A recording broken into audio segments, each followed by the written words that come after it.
don't care where we go. I don't care what we do, but like, we have to get out. And my mom was a really practical woman and was just like, Jillian, I can't afford to raise 3 kids on my own. So this is what we've got. And I went upstairs and I just cried hot tears into my pillow. But I did have this epiphany of, if we had money, we wouldn't be stuck. Money would give us options. Money would give us choices. And in that moment, I desperately wanted more choices. I wanted more options. And so for me, money was freedom. It was safety. It was security. There's so much shame and kind of secrecy around being poor. Like, we were kind of poor that like we never wanted to seem poor. Like, we put a lot of effort into making sure everything seemed okay when it wasn't okay at home a lot of the time. And I struggled with this huge temptation of, once I was earning money and saving money, I really didn't want to seem poor because I had so much shame around that. Mini retirements to me was like, this is what we have available to us. This is the solution. We're not going to be able to retire early, but I don't want to wait. I don't want to postpone the things that matter the most to us until we're 60, because sometimes those seasons of life pass you by. Sometimes if you don't do things when you have access to them, that opportunity doesn't come around again, or we're different. I'm 40 now. I'm different than I was at 24. And there's things that I'm so glad I did at 24, because there's no way in hell I'm doing that again. Welcome to Catching Up to FI, a podcast on mindset, money, and life for late starters of any age on their journey to financial independence. I'm Bill, and I'm a late starter. I'm Becky, and I'm also a late starter, and we're your hosts. We're here to help you with your journey to financial independence, no matter where you're starting from. We're going to talk to experts, other late starters, and explore topics related to our mission. Join us as we catch up to FI together.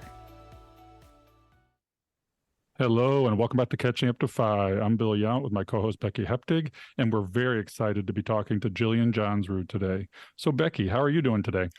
I'm doing great, Bill. I'm in Stillwater, Minnesota, post Camp FI Midwest. So me and my slacker friends here are just hanging out and chilling till we all go home tomorrow. All right. Well, I think Jillian's coming to us from Montana, where she lives. So we're all over the world today. Becky, why don't you introduce our guest today? All right. So when Jillian and her husband, Adam, were married, they had $55,000 in debt, which was credit cards, student loans, and medical debt. But they also had big dreams. They wanted to take many retirements, travel the world, and they wanted to adopt. Jillian and Adam also wanted financial freedom, which for them meant never worrying about having the money to put food on the table or pay the bills again.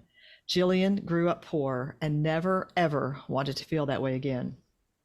In the last 21 years, they've paid off all their debt, traveled to 27 countries, lived abroad for 4 years, taken 12 mini retirements, adopted 4 kids, plus had 2 biological kids. They paid cash for their very first home and bought 2 rental properties they fixed up themselves.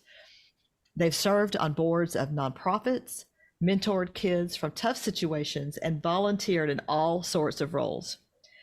Also, Jillian is the author of the book, Fire the Haters, Finding Courage to Create Online in a Critical World, a blogger at MontanaMoneyAdventures.com, and a podcaster at Everyday Courage and Retire Often, and she is a life coach. Jillian became financially independent at age 32, and now it's her mission to help others build a life that perfectly lines up with their values, passion, and purpose. Jillian Johnsrud, welcome to Catching Up to FI. Thank you guys so much for having me. Well, Jillian, it's fantastic to be here with you. We first met in 2019 at a FinCon, and we've maintained an online virtual relationship since, but this will be our first online conversation. And for our podcast, Catching Up to FI, it's quite an honor to have you here, given your background in the financial literacy movement. And we're here to help our Catching Up to Fires who are late starters. So let's keep that in mind as we go forward through this story. Now, Jillian, your background in early life comes from humble beginnings. And our audience is interested to hear how it's possible to do what we do, starting from humble beginnings. Can you tell us your background, your story, money scripts, things that took you along your path financially? I think the first time I had kind of my first financial revelation, I was probably about 12. I was in junior high. My mom was in a rather unhealthy relationship. And I just went to her and I was like, yeah, this isn't working. This isn't healthy. This isn't safe. Like we can't stay here. We can't do this. I don't care where we go. I don't care what we do, but like we have to get out. And my mom was a really practical woman and was just like, Jillian, I can't afford to raise 3 kids on my own. So this is what we've got. And I went upstairs and I just cried hot tears into my pillow. But I did have this epiphany of, oh, if we had money, we wouldn't be stuck. Money would give us options. Money would give us choices. And in that moment, I desperately wanted more choices. I wanted more options. And so for me, money was freedom. It was safety. It was security. It was choices to make good decisions in your life. And I just became kind of relentless in that pursuit. So honestly, a lot of my early relationship with money was a trauma-based kind of response of desperately wanting freedom, desperately wanting safety, and making sure my choices aligned with that reality. Well, it's interesting because our late starter audience also ascribes to trauma as their wake up. I mean, certainly for me, turning 50 was in some ways my trauma. And I realized we're not ready. We're not ready to be retired. We're not ready to be financially free. We're not taking care of ourselves. And I think our audience really resonates with financial trauma as a beginning point to the journey to FI. I think Becky resonates with that as well. Oh, absolutely. I had a lot of pain in my money journey, and it took some extreme amounts of pain to get me to realize that something had to change. But there's a point where all of us are like, this is not working. We've got to do something different. Yeah. But when you're 12, that's incredible. I mean, I remember working to spend money when I was a kid. I felt like I needed to because we came from a scarcity mindset in our family. What was it like to have that shock at 12 years old, and how did it carry forward into your young adulthood? It can be difficult when you grow up without much. There's so much shame and kind of secrecy around being poor. Like we were kind of poor that like we never wanted to seem poor. Like we put a lot of effort into making sure everything seemed okay when it wasn't okay at home a lot of the time. And I struggled with this huge temptation of, once I was earning money and saving money, I really didn't want to seem poor because I had so much shame around that. But I wasn't making a ton of money and I wanted more financial freedom. And I came to this kind of reckoning of, I can look rich or I can try to become rich, but I don't make enough money to do both. I got to make a choice. Which one is going to be more important to me? And so it was honestly a lot of discomfort of continually choosing to kind of look poor in order to actually build wealth. And it got, I'd love to say like, and then that lasted a week and it got totally better. It didn't. And in all honesty, the only thing that really started to kind of heal that wound was actually having money. Like the more money I had, the more okay I was with people thinking I didn't have money. I remember a few years ago, we had this old beater with a heater kind of Honda Civic. Like all of the paint was popped and it was just real rough looking. I loved this car, but I went to have the tires changed. And the guy came out to get my keys and to get the car, and he looked at me, and have you ever had like a psychic conversation where like everything is said very clearly and yet unspoken? He looked at me like, oh, sweetie, you seem way too pretty and nice to be driving such a crap car. And I psychically, with my eyes, said back, it's okay. I'm actually rich. Like, the situation's okay. Oh my goodness. So Jillian, I can imagine that you came out of that with a scarcity mindset. So how did you take what you had been handed in life and turn it around and make that decision that you're going to become rich rather than look rich? And how did you get all that to work? Because initially it was kind of trauma driven, it wasn't actually super difficult for me. Like, it wasn't a tremendous amount of self-discipline or self-control, because I was coming at it with kind of this desperation and this clear motivation, this clear focus. I knew what I wanted. I knew what was most important to me. And eventually, as I went through my journey, I kind of in my late 20s, early 30s, I had this realization of like, sometimes the difficulties in life we can use for our good and for our benefit, but that'll only take us so far. Like, operating out of the hurt and the pain will only take us part of the journey. And at one point I was like, yeah, we have to heal this. I appreciate that it's gotten me this far. I appreciate all the good it's done for me. It's not going to take me where I want to go next. So we need to kind of breathe some new health, some new life into this old way of thinking. But in my 20s, we made the decision. Someone, actually a random person, I don't remember who it was. It was like when me and my husband went to get married, they were like, you've each been like living on your own income. When you get married, you should just live on one income. You should probably save half. That would give you lots of options in the future if you end up wanting to buy a house or have kids or whatever. And I was like, options. I love that word. I love having options. And that was the length of the conversation. And I was like, yep, I love that idea. Cool. That's what we're going to do. And so we made the decision to save half, kind of randomly, almost flippantly. It was like, yep, sounds good. Off we go.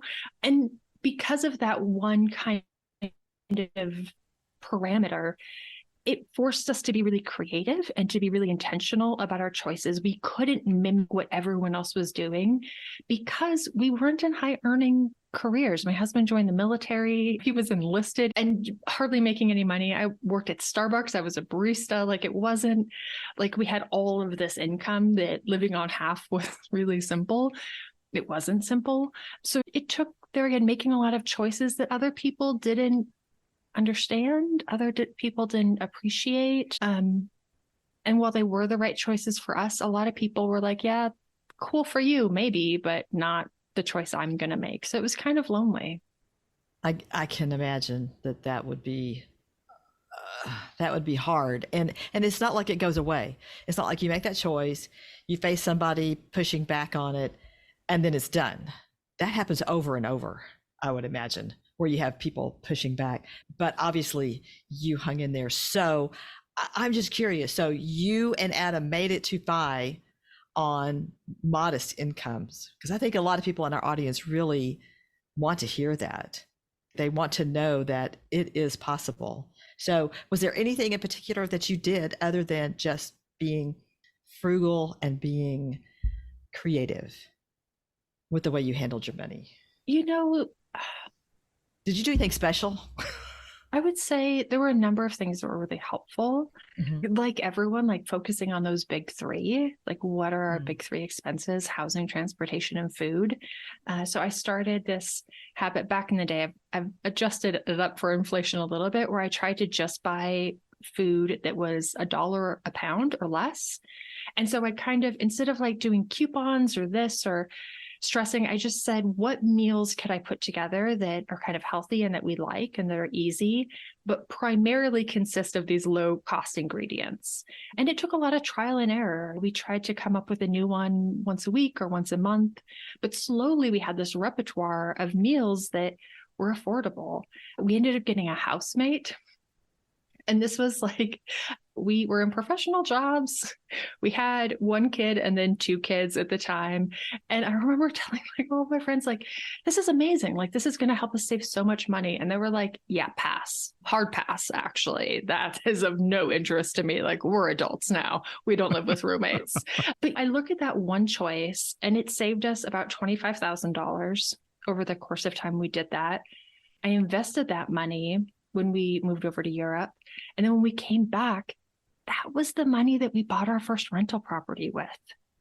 Like, I can look at that one choice, and now we have this rental property that's appreciated $300,000 since we bought it, because I made this one choice 17 years ago that everyone thought was a little lame at the time. But it was kind of saying, I always encourage people, if they're like, there's no way I could live on half. It's not feasible. It's not feasible where I live. It's not feasible with my income. Here's the hard, unpleasant idea of, if you look in your community, where you live, where people are there people who earn half as much as you? And if there are people who earn half as much as you, how do they make it work? What are they doing differently than you that makes this feasible? And you'll come to a lot of realizations. And some of those things you're not willing to do. Some of those things you're like, yeah, hard pass. No way I'm going to like ride the bus everywhere or walk to work 4 or 5 miles or live with 9 people. But at least you'll know what your options are. Like, if that matters to you that much, how are other people doing it? Because for most of us, unless you're undocumented and you're earning like $6 an hour under the table, then there's probably no one earning half as much as you are. But unless you're in that economic position, there are probably people who are figuring it out on half as much. It's so important that somebody took you aside and in one sentence, they changed your life. We had another guest on the show, Fritz Gilbert, when he started his first job, and we've heard this before. His boss took him aside and said, max out your 401k. That's all he said. And the rest is history. He retired in his 50s. He's living his best life. Now, that's a little bit more difficult for our audience. We now live on half, and that's what we had to do. We quickly had to do that because there was no other way we were getting where we wanted to go. So I firmly believe in living on half is really a key decision in the path, and it's obviously worked for you. Mm-hmm. And something that I want our audience to keep in mind the whole time that they're listening to the rest of this episode is, it wasn't just you and your husband. You're doing this with a large family. Well, it started out just me and my husband, and then the kids filed in a couple at a time. Mm-hmm. But yeah, we do have 5 kiddos now at home. Mm-hmm. Right. Okay, Jillian, so let's pivot and talk about what has been on your mind lately, which is mini retirements. I love this idea. I wish I had known about this idea when I was younger, or just the fact that maybe it's something I could have at least considered. So let's start out by just telling us what is a mini retirement, and then we'll get into some of the specifics of why we want to do it and how it works. Yeah. So my definition, I don't know if there's an official definition, but here's the one I made up that works for me, is a mini retirement is any time there's 3 components. You step away from your primary 9-to-5 type of job for a month or longer to do something that matters to you. And I first had kind of this idea, actually the first year we were married when I was 19, because we had all of this debt and we weren't going into high earning professions. I never thought we would be able to retire early. I was never like a 10x super optimist. I was always the person that hope felt dangerous. Like dreaming big felt foolish. And so I was kind of like my mom. I was this pragmatic and I was a realist. And so our initial like retirement age, I was like, oh, what if we could do this at like 62? Like, what if by 60 we would be able to get there? And it seemed outrageous. Like it seemed so ambitious at the time. But I had seen my husband's parents, their health had deteriorated a lot in their 60s and they weren't able to keep working like they had been. And it put a lot of financial strain on them. So I thought, man, if we could get there by like 60, that would be a huge benefit. So we wouldn't be in that position. So 32, I don't even know. Like it's the power of like you start to move in the right direction and you gain some momentum.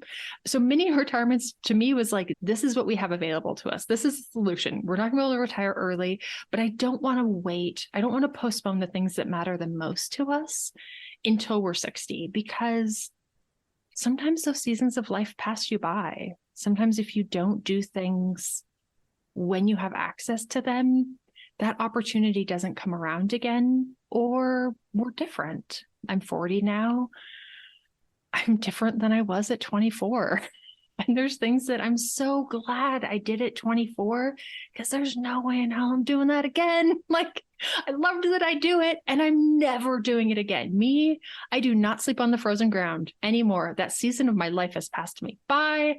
I'm so glad I did it. And now I'm firmly in the mattress camp.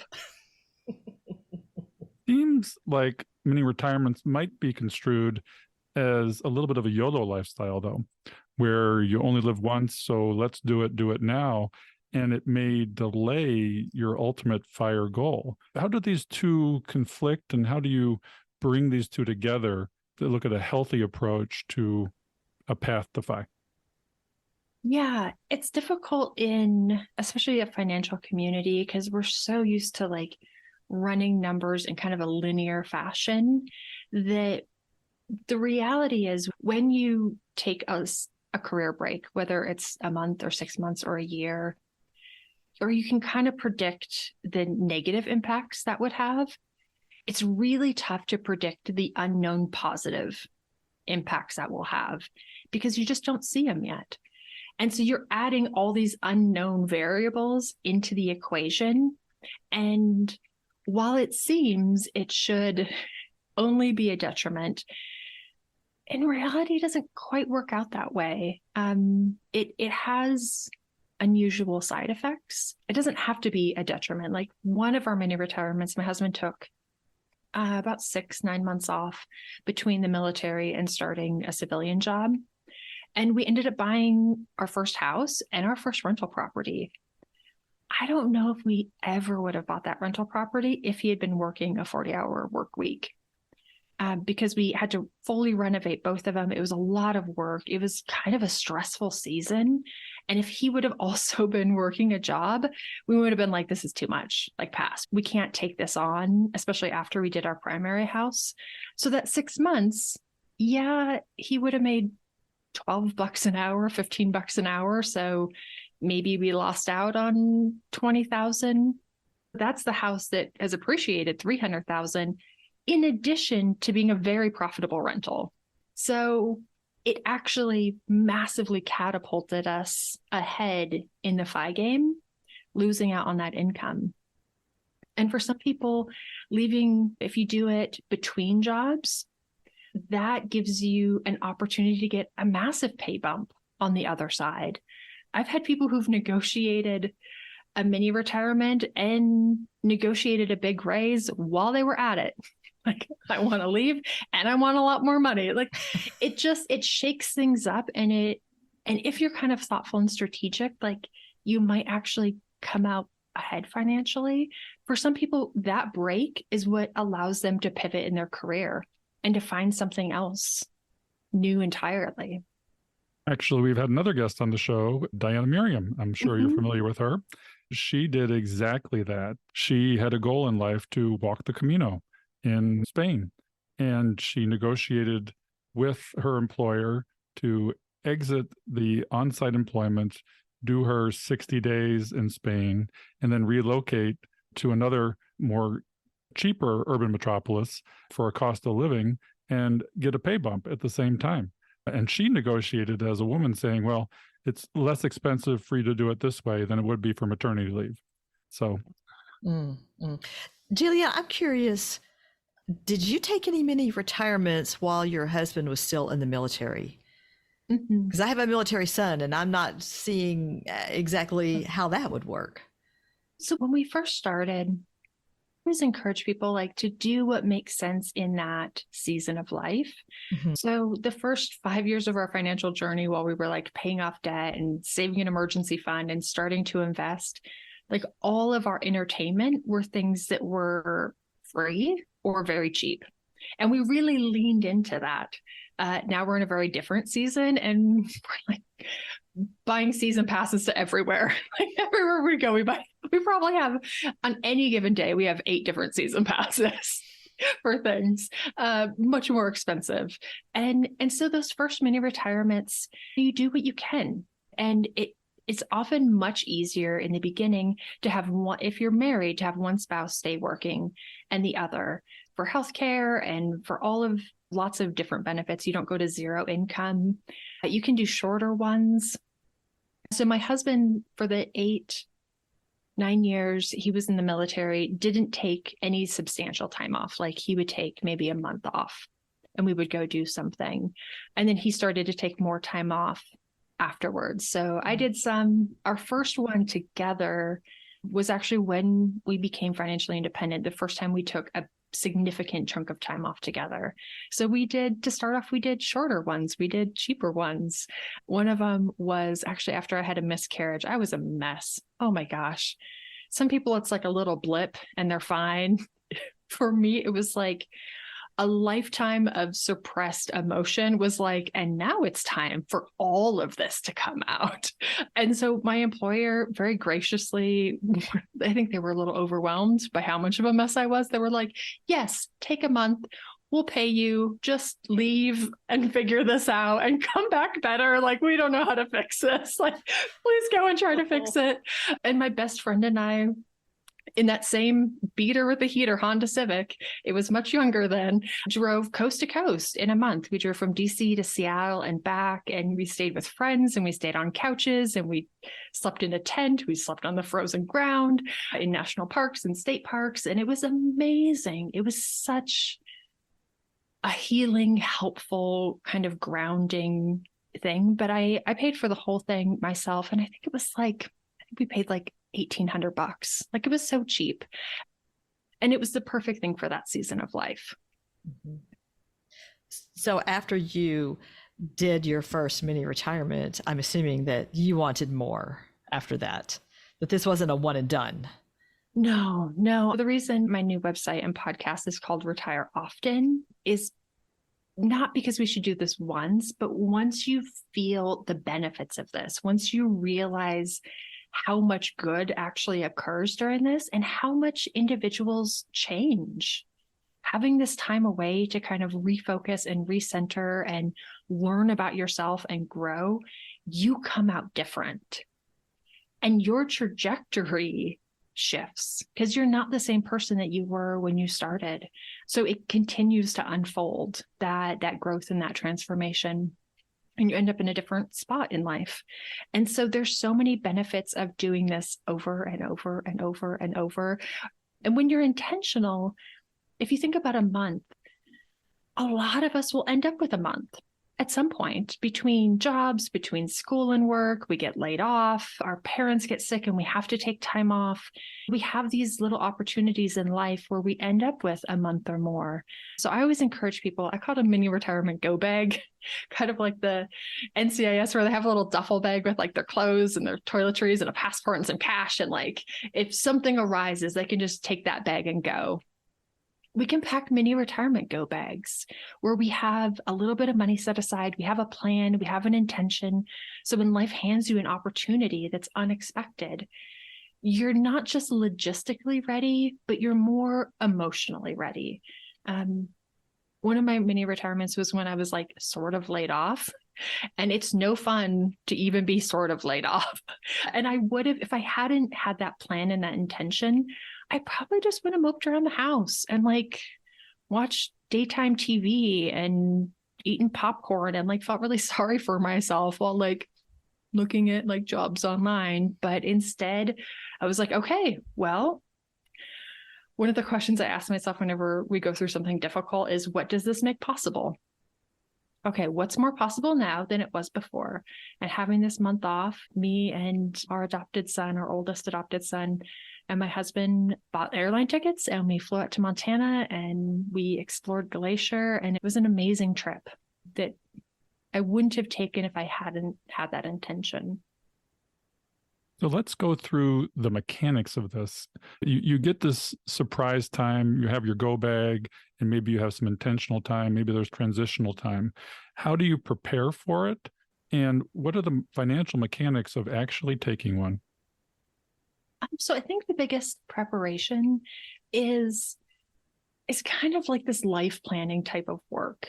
Like looking at your values and what's important to you, what feels urgent right now in your life, what feels important right now, what's appropriate for this season. Like, man, if I don't do something right now, whether that's like, my parents are like 68, like if we don't do this big vacation now with them, we might not get to. Or my kids they're 8 years old and they're still in this phase where they want to be with us 24 hours a day. If we don't do this big trip with them now, like they might be less interested when they're 15, which is a very real possibility. And so it's kind of thinking through all of those things. And then the mechanics of the finances is knowing your baseline budget is so helpful. The more confident you are about what your life costs, the easier this is. But then you look at kind of the dream budget, this thing that you want to do, how much does it cost? And just kind of mapping out all of the costs associated for what you might want to try to accomplish during this time off. And like I said, if you're just kind of trying to get started, it's okay to do the cheap things now. And life actually, it plays out perfectly in that I find the younger you are, the more you are okay with cheaper things. And the older you get, the more you kind of appreciate the luxury things. So like save the luxury for later and do the more affordable options now. If you want to do a hiking trip now or a road trip now, do that now. Do the around the world cruise when you're 75. Like, oh my gosh, I went on a cruise this Christmas and it was like me and my teenager and everyone else was over 70. And I was like, was this a theme? Did I not get the memo? It was literally like the number of people under 40. I think there was 7 of us on the entire cruise ship. And I was like, wow, you can really, cruising is like, if you're 75, some people had to be 90. There were people with walkers and air tanks. And I'm like, good for you, one. But like, this is not the person who's going to be hiking the Appalachian Trail. Like, you got to find the thing that fits the season. It seems like, I think you had mentioned in a prior podcast or something, there's 3 major ways of financially making this happen. And one of them is near and dear to my heart, is the sinking fund, where you create the mini retirement sinking fund. That's actually your financial go bag, right? Mm-hmm. And then another thing that may be a little harder for folks is to look at their paper investable assets as a resource for this. And another one you mentioned too, because you had Coach Carson or Chad Carson on your show, was the passive income from real estate. And that to me seems to be a really viable way to do it for those folks. I'm a little jealous of that method. I mean, you've got so-called passive income from real estate. Did it make your mini retirements easier? Oh, absolutely. Oh my gosh. There's a difference in how money emotionally spends. And cash in the bank spends pretty good. Rental income spends real good. Your pension spends real good. That 401k money, man, that's a little tough to spend before you turn 60. Not the logistics of it, just the emotions, because it feels like you're robbing the piggy bank. Like it feels like, oh, I was so good and disciplined to put money away, and then to like pull it out, it's a whole mess. So to go around that whole mess, like we can work through it, we can figure it out, but having rentals is a fantastic option. Or here's the thing, you don't need a rentals. If you have a house that you live in, That's a fantastic spot to start. When we travel, we rent our house. And I get lots of questions about this because people are nervous about it and it feels uncomfortable. It is uncomfortable. It seems like a hassle. It is a hassle, but it is a profitable hassle. We rent out our house for $2,000, $2,500 a month, like in that range. Last year, we traveled for 8 months. That's $16,000. Was it a hassle? Absolutely. Was it worth $16,000 and like feeling confident that a pipe wouldn't burst and no one would notice that our basement flooded? Yeah, it was worth this $16,000. And for us, we travel in an RV with our kiddos. What we rent out our house, we pretty much break even on our travel. It costs us just about the same to be home or to be traveling. Those are pretty much the same cost. So for us, we don't really have to save a whole bunch of extra money for these big trips and for these mini retirements. We save a little bit. Like this year, I think we might do Disney and Universal and a bunch of other random stuff. So I'll probably set aside a little bit of extra money for some Disney tickets. But that, for a lot of people, that can be a really viable option to make this affordable. Jillian, when you're talking about using your home as funding your mini retirement, what would be the small end of the window for that? Like, are you going to rent your home out for a month, mini retirement, or are you just going to fund something like that yourself by saving ahead of time? Or so does it need to be like you're planning on being gone 6 months to rent your home? I think that depends where you're at in your journey, in your financial journey. And there's also, so while it's a hassle, the other side of that coin is that it's kind of a good hassle. It's a hassle in that I need to declutter, I need to organize, I need to spring clean, but it's a hassle in that I'm getting my house where I actually really want my house to be. So when I return from the trip, I'm like, oh, this is how I wanted you all along. So there's actually not a lot of wasted work. I mean, I pack up my clothes and I shove them under my bed. So that's not something I would necessarily do. But even that, there's a lot of value in pulling everything out of your closet, taking a hard look at it and saying, do I really want to keep this? Or is it time to let this go? And doing the same when you get home. But how short of a time can you rent your house? Like, how short of a time would somebody else want to rent a house for? Oh, any amount of time. Okay. Yeah. I mean, it depends how you want to do it. We do kind of long term. We try to find someone for the whole time period, but we went through a season where we Airbnb'd our house. So for like 2 nights. And that's also a hassle. Like for me, that's a little bit more of a hassle. Like my break even point isn't quite there, but it depends what is worth it for you. And the more you leave your house and let strangers live in it, the more well suited it is for that. Like every time we get more of our maintenance projects taken care of, we get more of the touch-up paint taken care of. Like we get things a little bit more organized or a little bit more decluttered. So it gets easier and easier. But yeah, I think there's any amount of time that you would want to do it for, especially if getting your house ready is where you would like your house to be. I like things being kind of clean and organized and neat. I totally respect that other people don't. Other people want like lots of piles of stuff and like clutter everywhere, and it's their house, and like you can totally live in your house whatever way you want to live in your house. But if you like it kind of show ready, at least occasionally, like that is an extra benefit. Now you do this with 5 kids and you're traveling for 8 months. The logistics of this go way beyond the house. You must homeschool them, I think, in order to make this viable. Yep. So we homeschool while we travel. We do enroll our kids in school, like they're in school right now. So we'll be traveling for 6 months this year. We enroll them in school. They'll go for 6 weeks. We'll unenroll them. We'll homeschool them for 6 months.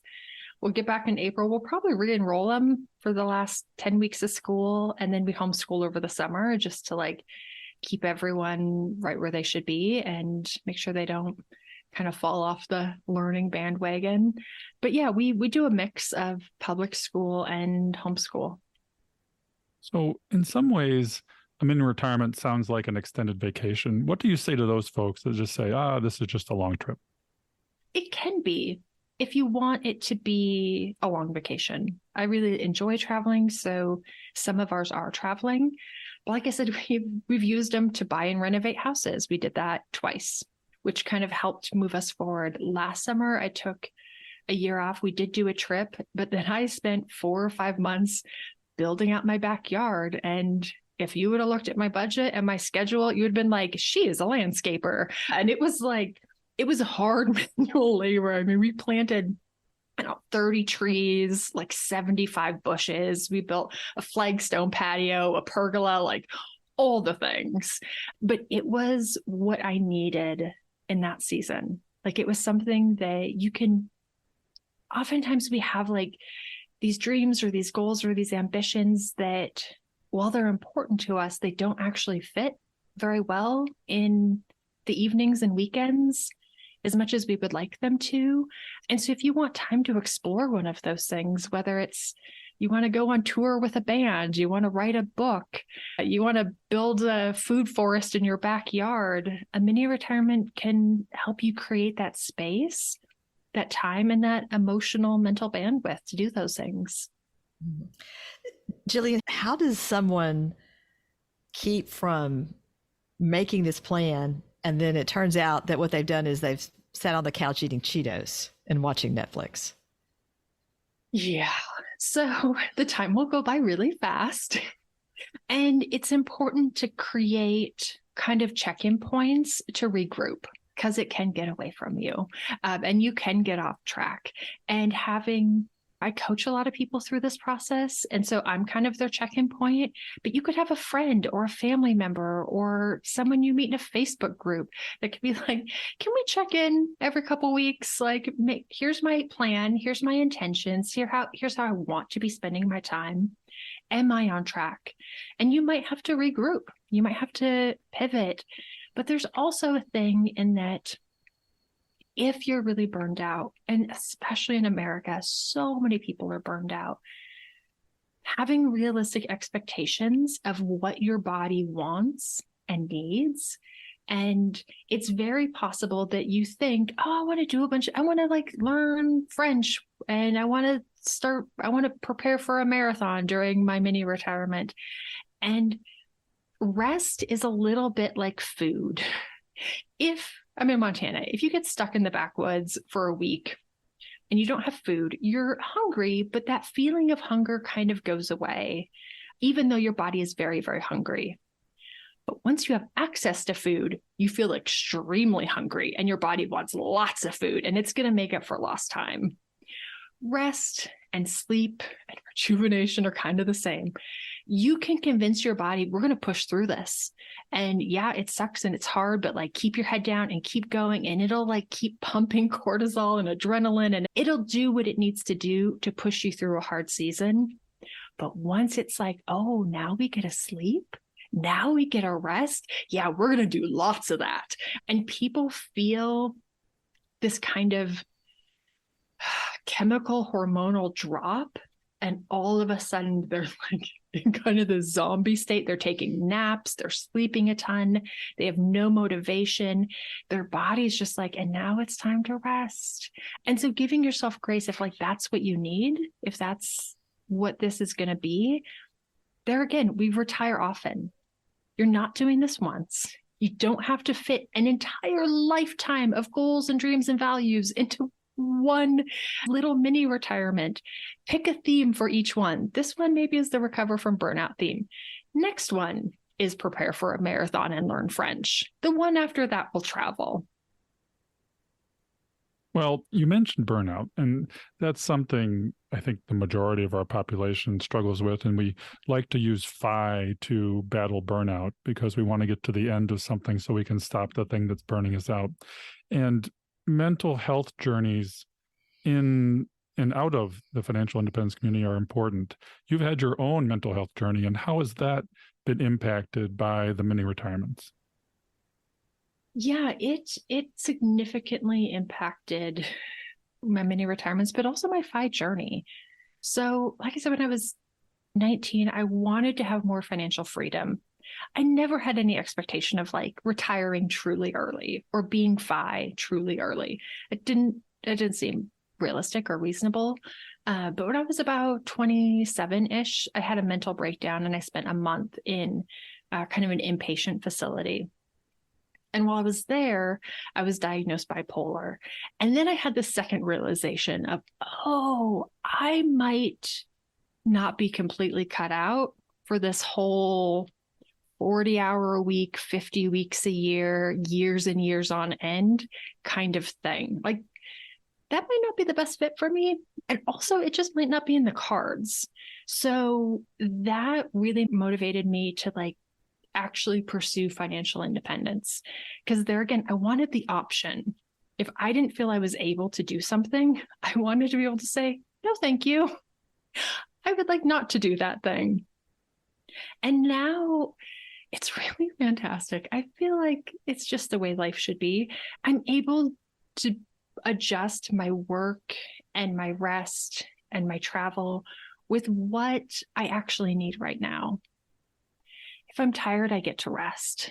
If I have lots of energy and I'm motivated, I get to work and I get to do things that are exciting and meaningful. And I feel like fit my skill set and are creating an impact. And if I'm depressed, I get to kind of lounge around and hang out with my kids and watch movies. Hang out in my garden.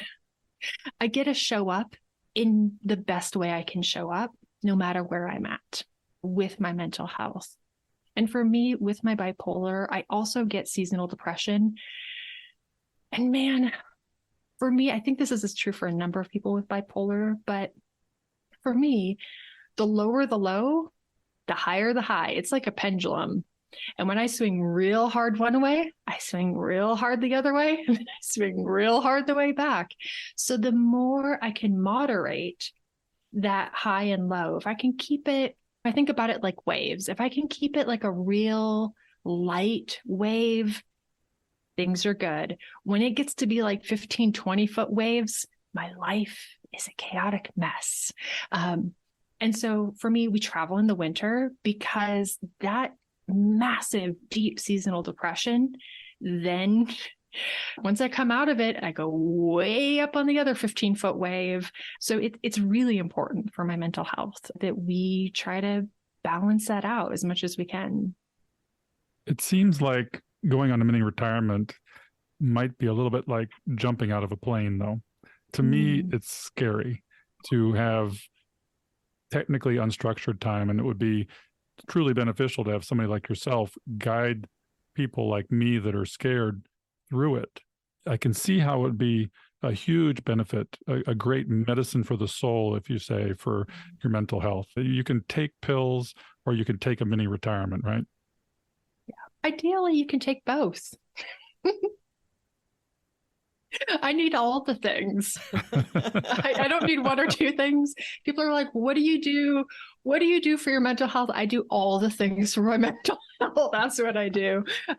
Whatever you think I should be doing, I'm probably doing it. Yeah, the first one, there again, retire often. The first one's the hardest. It is so overwhelming and it is so scary and it's so unknown. In recording all these interviews for my podcast is hearing people who've done multiple ones and how terrified they were for the first one. I recorded an interview last week with a guy so scared for that first 1 month off. I felt like it was such a big deal. And now 10, 15 years later, his family's entirely nomadic. They live in Airbnbs all over the world. They're constantly traveling. And it's like, there's no way you end up there if you didn't start with that first little one. You start small, you do what you can do, and then you gain the courage and the confidence, but you also gain the know-how and the skill set to improve it as you go. So where do you start with your boss?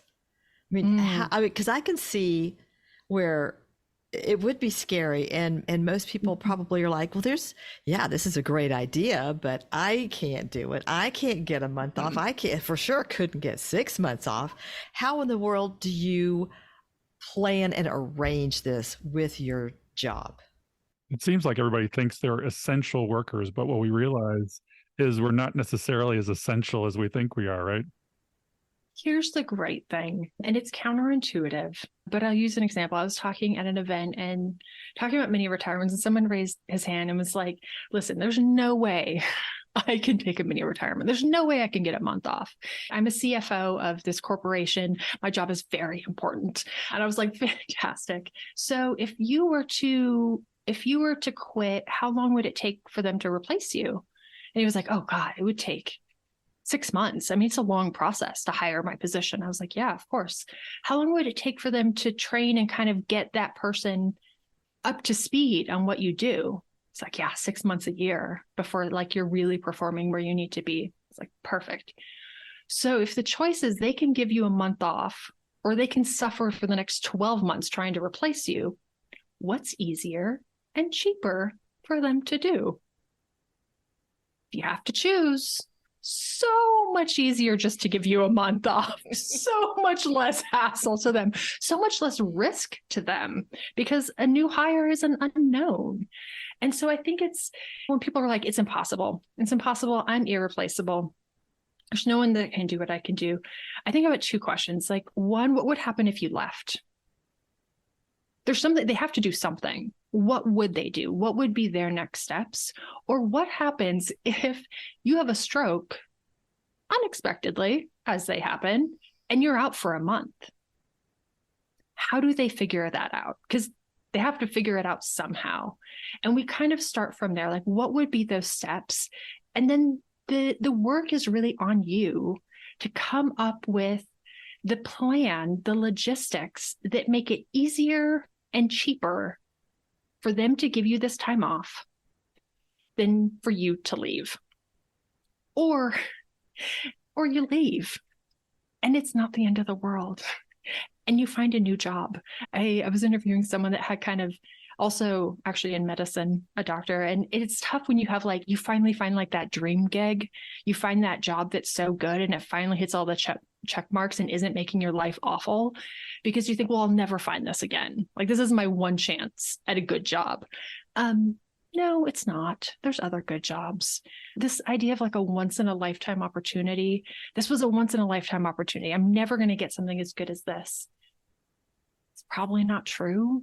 But what is true is this moment in your time, this age with your kids, this health with your parents, perhaps this health with you, that might be a once in a lifetime opportunity.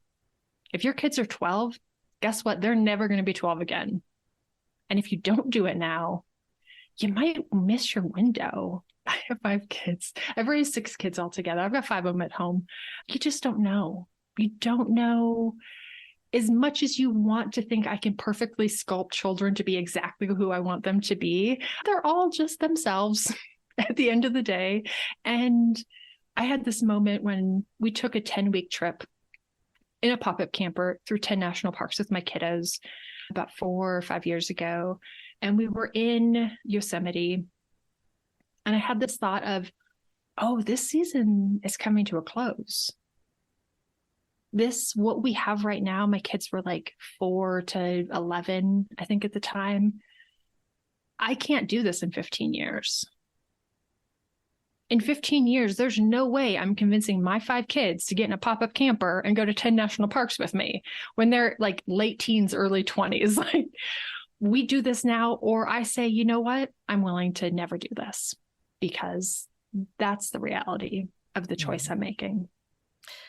Have you ever known of anyone whose experience was to go to their boss, and I like the idea that you put forth a while ago of, you're not going to just go in and say, hey, I've got this great idea, you need to let me off for a month, but you do go in with the plan, with not only here's the issue, but here's the solution. Yeah. So you're also going in with, here's what I'd like to do, but then here's what I can do for you. So have you experienced anyone where the boss just said, yeah, no, you're done. Pack up your bag, you're fired? Not fired, because that's inconvenient. Like, people are people, and we like to do what's easy and requires the least amount of us. So I did hear from one employee that she once had a boss that whenever anyone would put in their notice, would throw a huge tantrum and order them to pack up their stuff and like exit the building with security every single time. But that's idiotic. And most people aren't idiots because it creates so much stress on the organization. It creates so much stress for your coworkers and for your projects and your clients and patients and all of that jazz. So the largest leverage point you have is the willingness to leave. That changes this mathematical equation. That tips the scales, because my dad was in the military and he said the easiest solution to any problem is to say no. In 3 seconds, you've saved yourself hours and hours of work. Just say no. Whatever people ask, just say no. Like 3 seconds, problem over, you get to move on with your life. So if that's the easiest, cheapest solution, they might say no. So you have to kind of, if you're able to shift that equation a little bit, and I always encourage people, like, it's not a threat, it's not a demand. It's saying, I would really love to find a way to make this work. My parents always wanted to bike through Croatia when they retired, but my dad passed away. My mom's 65. I really want to do this with her. You find something that's specific, that's time sensitive, that's meaningful, that's a one-time thing, and say, I really want to be able to give her this experience. I'm worried if I don't do it now, I might miss my chance. It's really important to me, but I love working here and I love this job and I would love to find a way to make this work. I would really hate to have to give up this job. This feels like family to me. Here's what I'm thinking. Here's the plan of how I think that we could make this work. And it's gonna be a process. It's not going to be one and done. You're going to have a number of conversations. It might take a month. It might take 6 months to sort it out. But it's also telling of your employer. If they're like, nope, I don't care about you. I don't care about your life. Go back to work. Then you know exactly how they feel. And you can start to make that plan B. Mm-hmm. I was just curious what the most crazy mini retirement is that you've seen happen that is totally out of the box. Totally out of the box. Oh man, people do all sorts of stuff. And I love it. One of the stories that I think is really funny, not the mini retirement, but in this like continuing the job negotiation thing, I had a client when we first started working together said, absolutely, they will not give me more time off. They're really actually mad that I took maternity leave. I've used up all my goodwill. I'm going to have to quit. And I was like, okay, that's fine. And I said, okay, well, when you quit, you need to ask for a raise. And she was like, excuse me, what? I don't like in the same conversation. Do people do that? Is that a thing? I'm like, okay, trust me, this will work. So she quit and she got a 20% raise, which for her was really significant. She made a good salary. And then when the time came for her to actually exit out, they were like, what if we just give you 3 months off? Would you come back? She was like, yeah, of course. Fantastic. And so it's like, sometimes we have our expectations of how we think something will go, but you don't know until you actually get into it. There's too many unknowns, and with a little bit of preparation. But as far as things that people have done, they've done amazing things. We talked about Diana, who hiked the Camino. I've had people hike other long hikes, the Appalachian Trail, the Pacific Northwest. People move abroad, live abroad, or just like the basic healthy things, like actually get to be home with their kids. I had one client who had 2 young twins and worked crazy hours. And so she would try to finish by 5 to have 2 hours with them, and then would work 7 till 3 in the morning to finish all of her work for the day. And did this for years and years and years. And the fact that she just gets to be home with them all day and do these cool adventures and do library time and playground time and like have friends and take care of her health feels incredibly magical and feels incredibly important. Well, this circles back to your live on half, really, because that gives you the flexibility to allow your other half to take them in retirement and flip it around. You know, that's why we have paternal and maternal leave, right? What's good for the goose is good for the gander. So far, everything we've talked about makes it sound like These are wonderful. These are something that you definitely want to do. And I agree with that. But is there a con? Is there a downside to a mini retirement, or is it all upside? So the biggest downside is these can go off the rails super quick. And I've seen, I would say 30% of the people I talk to, I'm like, oh, that was a disaster. Okay. But it's predictable why it goes off the rails and why it's a disaster. When people put no planning or no thought into this, and the thought process is, I hate my job so much and I'm so miserable that as long as I'm not doing that, everything will be 1,000 times better. If I can just remove this really painful thing, it'll be amazing. And happiness is one part reducing suffering, but the other part increasing joy. And they don't know how to do the other side of this equation. So it is a little better because there's less suffering. But the reality is, especially for most Americans, we are really bad at organizing our time in a way that is meaningful and brings joy, because we went to school and our teachers told us, here's when you show up, here's what you do, here's your priorities, here's what success looks like. We rolled that right into employers where they organized our time, said, here's what you do, here's what the priorities, here's what success looks like. And we've never really done it for ourselves. And so they think, well, I'll be amazing at it. It'll be great. Same with early retirement. Early retirement typically is a disaster. It's just a poop show because they think, well, as long as I'm not working, I'll be so happy. I'll be awesome at this. And they're not. And they go back to work in about 6 months because you left, well, it sucked. At least you were making money. And they left all of that money for what they thought would be awesome. And people start to internalize those results and think, maybe I'm just lazy. Maybe I'm disorganized. Maybe I can't, outside of a work environment, I can't be productive or find relationships or success or meaning. And yeah, you know what? It's a learning curve. You're going to have to put some thought into it. You're going to have to put some intention. You're going to have to come up with a schedule. You're going to have to set up some goals. Like, don't wing it. Because when I see people wing it, early retirement, mini retirement, whatever, most of the time, it's not that it's awful. It just isn't nearly as good as it could have been. It's really subpar. They get 20% of the benefits.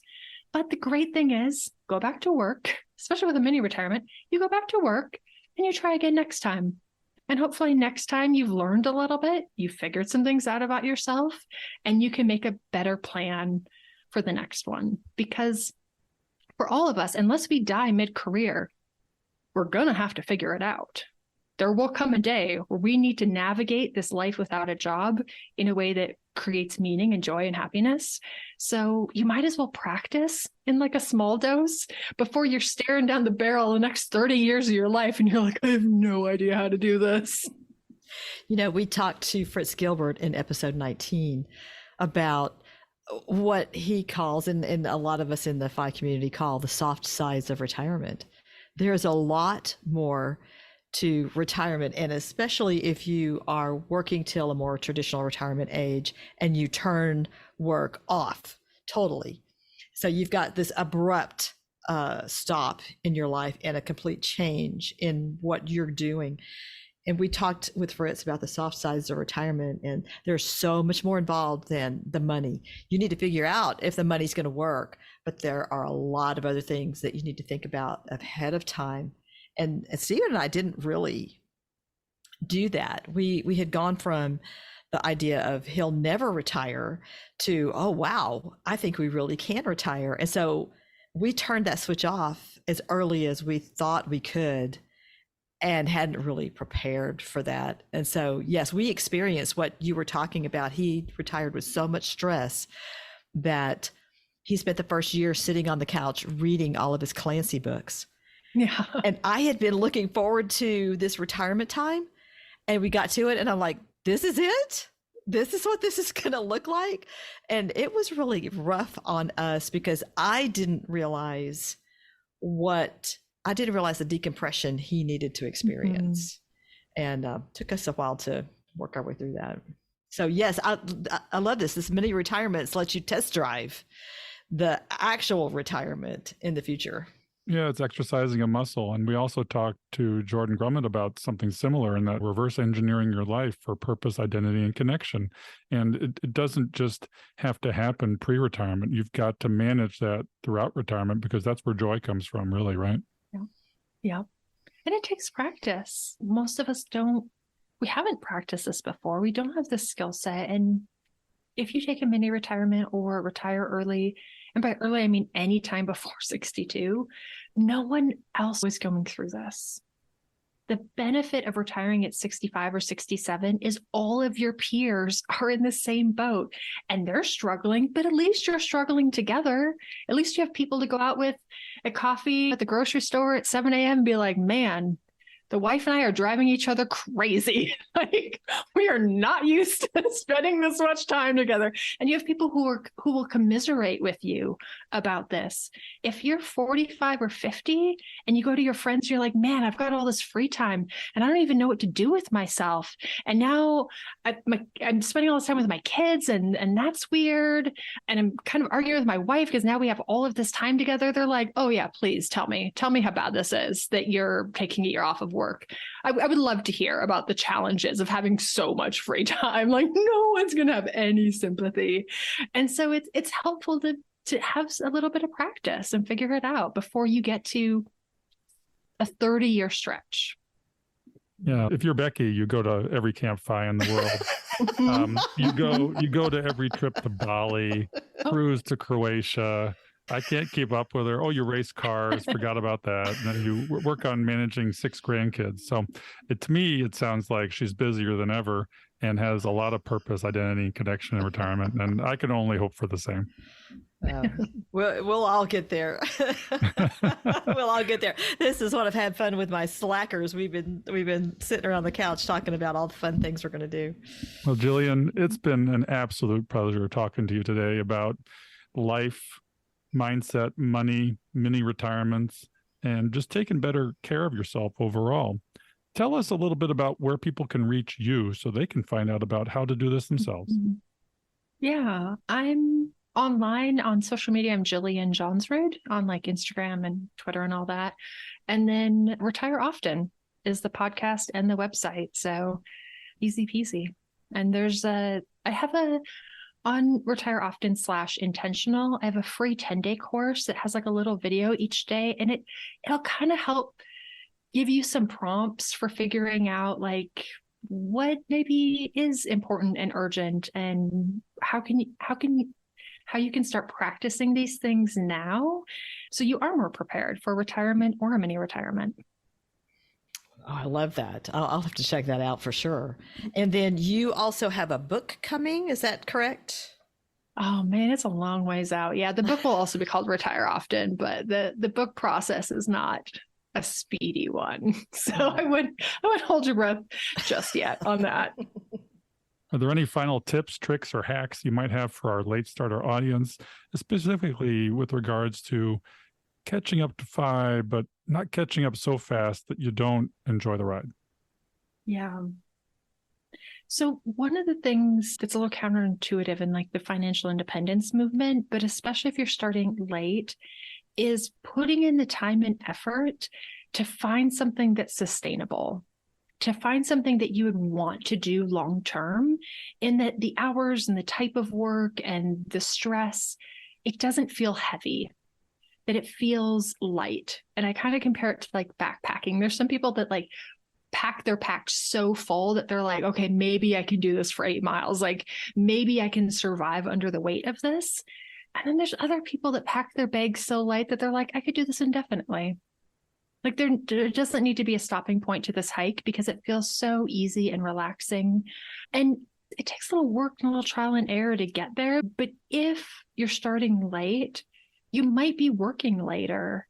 And so what's the thing that you could envision yourself enjoying and it being a positive contribution to your life instead of negative in your 60s through your 70s?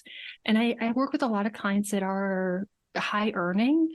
And so finding the thing that's part-time or contract or that has better hours or a better work scope to where you don't have to give up that income. It's not an all or nothing. It's this is something I can take with me, and it really add to the quality of my life instead of detract from it. Well, that's the concept of a semi-mini retirement. Yeah. Where you just downshift, which is what I've done to extend the runway a little bit. It's an opportunity cost. It's going to take a little longer to get there, but I'm enjoying the ride more, have more time with my wife. We just celebrated our 25th anniversary, and we took a one-day mini retirement. We went to Chattanooga, went on some hikes, went to a museum, and just had a lovely time together. And yes, it was one day, but we took time out for each other. And that's what you're really doing, I think, with a mini retirement, taking time out for yourself and those you love around you. Mm-hmm. Well, happy anniversary, Bill. Well, thanks. Yes. And thank you, Jillian, for being with us today. We have a couple of shout outs today for Ruth, the happy saver in New Zealand, who joined our community, as well as Denise, Bite Your Tongue. She's in the U.S., and we learned about her at the recent podcast movement. We also want to give a shout out to our super mystery secret guest, Stephen Heptig, the son of Becky, who came on our show recently. We would love for folks to check out our website. We have a lot of resources there that you can make use of yourself. You can contact us through the website. You can leave us a voicemail on SpeakPipe, and we would love to hear that. We want to hear your voice. We want to hear from you, but we would absolutely love to hear your voice. And if you're finding value from what we're putting together here at Catching Up to Fi, there's a couple of ways that you can support us. We have a Patreon and a Buy Me a Coffee page on the website, and you can go there and you can give us a little support if you feel like we're bringing you value. All right, Jillian. Thanks again for being here today. I look forward to seeing you again in person as soon as possible. Yeah. Awesome. Thank you guys so much for having me. Thanks. It's been lovely. We hope you've enjoyed this episode of Catching Up to Fi. We would appreciate it if you could leave a 5-star review so that our message can reach others. We are not lawyers, financial advisors, accountants, or tax experts. Please consult your own professional advisors before making any important decisions. Our content is for entertainment and education purposes only. We'll see you next time on Catching Up to Fi.